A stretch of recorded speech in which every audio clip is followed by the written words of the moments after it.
Hello students, a very warm good morning to all of you. It's Amita ma'am here with today's lecture.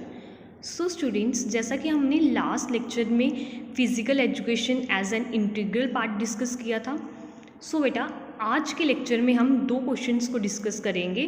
First one is your why is physical education important in present time and second one is your play is a creation of devil. Do you agree with this view? No, अगर हम first question की बात करें तो बेटा ये हमें क्या डिफाइन करता है कि why is physical education important in present time. जो हमारी फिज़िकल एजुकेशन है वो प्रेजेंट टाइम के अंदर क्यों इम्पॉर्टेंट है. इसी के टॉपिक से रिलेट हमने एक टॉपिक पढ़ा था, modern concept of physical education.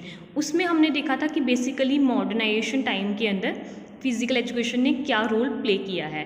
तो यहाँ पर क्वेश्चन हो रहा है कि फिज़िकल एजुकेशन इम्पॉर्टेंट क्यों है प्रेजेंट टाइम के अंदर.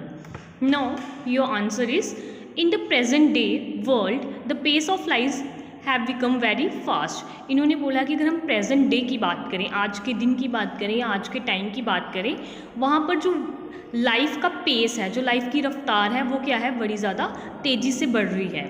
There is a lack of time, work has become monotonous. क्योंकि मेन रीज़न आप बोलो वो क्या है कि लैक ऑफ लेज़र टाइम. जो हमारे पास फ्री टाइम है, लेज़र होता है बेटा फ्री, जो हमारे पास फ्री टाइम है उसकी क्या है, हमारे पास लैकनेस है, जिसके कारण जो हमारा वर्क है वो कैसा बन रहा है, मोनोटोनियस बन रहा है. Problems arising out of irregular eating habits, noise, social and economic pressure due to competition in society are leading to tensions. इन्होंने बोला है कि जो प्रॉब्लम्स होती हैं वो किसकी वजह से अराइज होती हैं, due to eating, irregular eating habits की वजह से, आपकी नॉइस हो गई, शोर की वजह से, सोशल एंड इकोनॉमिक प्रेशर, जो हमारे ऊपर सोसाइटी में सोशल प्रेशर होता है या फिर जो आपका इकोनॉमिक प्रेशर होता है, जो हम किसी भी कंपटीशन में सोसाइटी के अंदर पार्टिसिपेट करते हैं तो उन वजह से क्या हो रही है, ये प्रॉब्लम अराइजेज हो रही हैं. Are leading to tensions and nervous breakdown. और यही प्रॉब्लम्स हमारे लिए क्या लेके आती हैं, टेंशंस का कारण बनती हैं और नर्वस ब्रेकडाउन्स, मतलब कि जो हमारा माइंड है उनमें क्या होना स्टार्ट हो जाती है, नर्वसनेस, ब्रेकडाउन होना स्टार्ट हो जाती है. इसी के कारण रिजल्ट है कि जो आज के टाइम में क्या हो रहा है, हमारा इरेगुलर टेंशंस क्रिएट हो रही हैं. On the other hand, use of automobiles and other labour saving devices such as remote control system extra have made our life sedentary. तो इन्होंने बोला है कि इसी के कारण एक रिज़ल्ट हमारे सामने आ रहा है कि हम देख रहे हैं यूज़ ऑफ ऑटोमोबाइल्स हो रहा है, ज़्यादा से ज़्यादा ऑटोमोबाइल कंपनीज इंट्रोड्यूस हो गई हैं, या फिर आप ये बोल सकते हो अदर्स लेबर सेविंग डिवाइसेस हो गई हुई हैं, जिनसे एक जो इंडिविजुअल पर्सन था जो पहले खुद से वर्क परफॉर्म करता था, जैसे आपके लेबर्स होते हैं वो क्या करते थे, पहले खुद से वर्क को परफॉर्म करते थे, बट जब से हमने देखा इंडस्ट्रीज सेटअप हुई हैं या फिर आपकी ऑटोमोबाइल्स कंपनी सेटअप हुई हैं या फिर अदर लेबर डिवाइसेस इंट्रोड्यूस हो गई हैं, उसके कारण क्या हो रहा है बेटा कि जो आपका वर्क है वो सारा किस पे डिपेंड हो गया है, आपका मशीन डिपेंडेंट हो गया है. इसलिए जो एक इंडिविजुअल पर्सन की लाइफ है वो क्या बन गई है, हल बन गई है, जिससे एक इंडिविजुअल पर्सन क्या नहीं कर रहा, कोई भी एक्टिविटी में टेक पार्ट नहीं कर रहा है.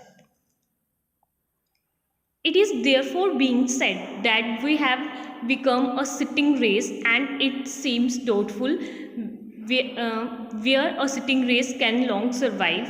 इन्होंने बोला है कि इसलिए हम ये बोल सकते हैं कि हम कैसे एक इंडिविजुअल पर्सन क्या हो गया है, एक सिटिंग रेस की तरह बन गया है, जिसपे हमें डाउट है कि ये सिटिंग रेस वर्क कर भी पाएगी या नहीं. अब अगर हम इसका कंक्लूज़न देखें तो इन्होंने बोला है कि अगर एक इंडिविजुअल पर्सन सारा ही मशीन डिपेंडेंट हो गया है, वो बाय हैंड कोई भी वर्क परफॉर्म नहीं कर रहा क्योंकि इंडस्ट्रियलाइजेशन सेटअप हो गई है, ऑटोमोबाइल कंपनीज आ गई हैं, तो इससे एक इंडिविजुअल पर्सन की लाइफ क्या बन गई है, बिल्कुल ही सेडेंटरी बन गई है. इसी का रिजल्ट है कि एक इंडिविजुअल पर्सन कैसा बन गया है, सिटिंग रेस की तरह बन गया हुआ है. और ये हमें डाउट है कि ये सिटिंग रेस कितनी लॉन्ग तक सर्वाइव कर भी पाएगी या नहीं कर पाएगी, जिसका एक रिज़ल्ट आता है क्या एक इंडिविजुअल पर्सन में फिजिकल फिटनेस नहीं होगी तो उसकी लाइफ आगे कितनी देर चल पाएगी या नहीं चल पाएगी. We must therefore learn lessons from the need of time and plans our activities. इसलिए हम यहाँ से क्या सीख रहे हैं टाइम की नीड सीख रहे हैं और एक लेसन सीख रहे हैं, जिससे हमें पता चल रहा है कि हमने अपनी एक्टिविटीज़ को कैसे प्लान करना है। और वो एक्टिविटीज़ किसके रिलेटेड है बेटा? फिजिकल एजुकेशन के related. Education to solve these problems. और जब हम इन फिजिकल एक्टिविटीज़ को अपने प्लान में इंट्रोड्यूस करेंगे, ये हमारी आज की प्रॉब्लम्स को क्या करेगी? सॉल्व करेगी। There is a need to give a proper place to programmes. और इसीलिए आज के टाइम में किस चीज़ की नीड है? एक प्रॉपर प्लेस की नीड है, जिसमें ये सारे के सारे फिजिकल एजुकेशन के रिलेटेड प्रोग्राम्स इंट्रोड्यूस हों। Of physical education in the educational setup, because such programs can go a long way in solving these problems। इसीलिए आज के टाइम में किस चीज़ की नीड है? प्रॉपर प्लेस ऑफ प्रोग्राम्स की, दैट इज़ जो किसके रिलेटेड है? हमारे फिजिकल एजुकेशन के रिलेटेड। अगर ये हम प्रोग्राम्स को इंट्रोड्यूस करते हैं तो ये हमारी प्रॉब्लम्स को सॉल्व करने में हेल्प करेगी। और वो प्रॉब्लम्स किसके रिलेटेड हैं? हमारी जो हम फिजिकल एक्टिविटीज़ को इंट्रोड्यूस नहीं करते, या फिर हम जो मशीन डिपेंडेंट वर्क परफॉर्म कर रहे हैं। Education based on the experiences in the classroom alone can not face the challenges of the time. इसीलिए इन्होंने बोला है कि जो एजुकेशन है, जो हमारे एक्सपीरियंसेस पे बेस्ड है, वो खुद से ही क्या नहीं कर सकती, आप ये बोल सकते हो चैलेंजेस ऑफ टाइम को एक्सेप्ट नहीं कर सकती है। अब क्यों एक्सेप्ट नहीं कर सकती है? क्योंकि हमें पता है कि अगर हम क्या कर रहे हैं, एक क्लासरूम में कोई भी एक्टिविटी को क्रिएट कर रहे हैं, उसके लिए हमें किस चीज़ की नीड पड़ेगी? बेसिकली फिजिकल एजुकेशन की नीड पड़ेगी। इसलिए जो एजुकेशन पार्ट है वो हमारी ओवरकम्स, आप ये बोल सकते हो, प्रॉब्लम्स को ओवरकम नहीं कर सकता है। तो बेटा ये था हमारा why is physical education important in present time. तो अगर हम कंक्लूजन नटशेल में कंक्लूड करें तो हम ये बोल सकते हैं कि बेसिकली आज के टाइम में फिजिकल एजुकेशन की क्यों इम्पोर्टेंस है? क्योंकि जो एक ह्यूमन बीइंग है वो खुद से वर्क को परफॉर्म नहीं कर रहा है। जितना भी वर्क है वो सारा मशीन डिपेंडेंट बन गया हुआ है, जिससे एक इंडिविजुअल पर्सन क्या बन गया हुआ है? बिकम सिटिंग रेस की तरह। और हमें नहीं पता कि ये सिटिंग रेस कितनी देर तक क्या कर सकती है? सर्वाइव कर सकती है। इसलिए आज के टाइम में हमें किस चीज़ की नीड पड़ती है? वेरियस प्रोग्राम्स की नीड पड़ती है, जो किससे रिलेटेड होते हैं? फिजिकल एजुकेशन से रिलेटेड, और जो क्या करते हैं? हमारी प्रॉब्लम्स को ओवरकम करते हैं। नाउ बेटा अगर हम नेक्स्ट टॉपिक की बात करें तो आपकी बुक में क्वेश्चन था, play is a creation of devil, do you agree with this view? क्या जो खेलना है वो हमारे अंदर शैतान को क्रिएट करता है, या हम ये बोल सकते हैं क्रिएशन होती है किसकी? डेविल की, जब हम क्या करते हैं? वेरियस फिजिकल एक्टिविटीज़ को परफॉर्म करते हैं, जो किसके रिलेट होती हैं? आपके प्ले के रिलेटेड होते हैं। Do you agree with this view? क्या आप इस व्यू के साथ एग्री हो? No, your answer is no, we don't agree with this view. इन्होंने बोला है कि पहले इन्होंने आंसर को कैसे स्टार्ट किया है? नो के साथ, क्योंकि उन्होंने क्या किया था? क्वेश्चन पुट किया था, क्या आप इस व्यू के साथ एग्री हो? तो हम कैसे आंसर देंगे बेटा? No, we don't agree with this view. हम इस व्यू के साथ क्या नहीं है? एग्री नहीं है। Because the aim of play is to keep an individual fit. अब हम इस व्यू के साथ एग्री क्यों नहीं है? क्योंकि जो एम होती है किसकी? प्ले की, उसका मेन एम क्या होता है? कि एक इंडिविजुअल पर्सन को क्या करना? फिजिकली फिट करना। During play a person develops his skills, strength, qualities of sympathy and cooperation. इन्होंने बोला है कि जब हम क्या करते हैं, कोई भी प्लेइंग एक्टिविटी को परफॉर्म करते हैं, तो उस टाइम पे हमारा अंदर क्या डेवलप होती है? आपके स्किल्स डेवलप होते हैं, आपकी स्ट्रेंथ बढ़ती है, क्वालिटी ऑफ सिंपैथी। जब हम खेलते हैं तो हमारे अंदर ऑटोमेटिकली क्वालिटी डेवलप होती है किसकी? दया की। एंड कोऑपरेशन, कि हमारा आस पास के पर्सनस के साथ या जो हमारे सराउंडिंग में जो पर्सनस प्ले कर रहे होते हैं उनके साथ कैसा कोऑपरेशन है। As well as play promotes the development of various systems of the body.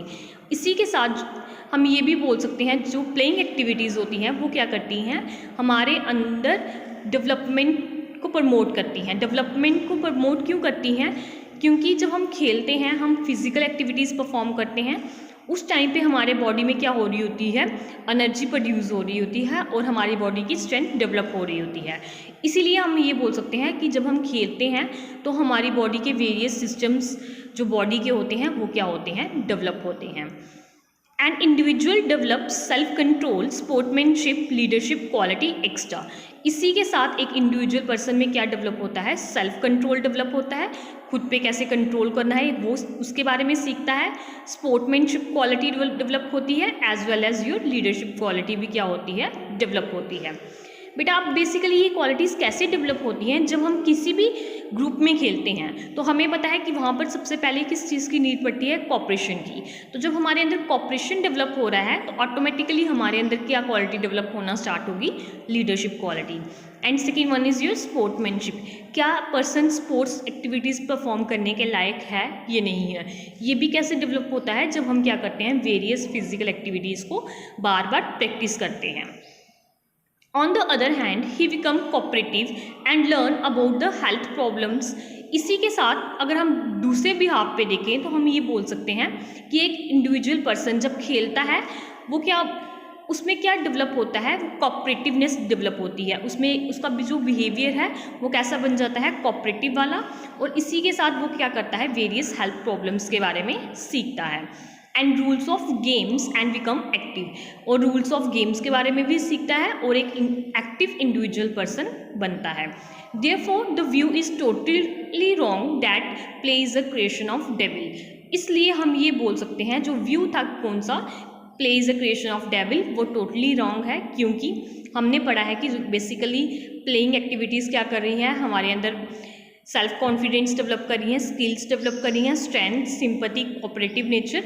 तो यहाँ से हमारा जो व्यू था वो ये था कि प्ले हमारे अंदर डेविल को क्रिएट नहीं करता है।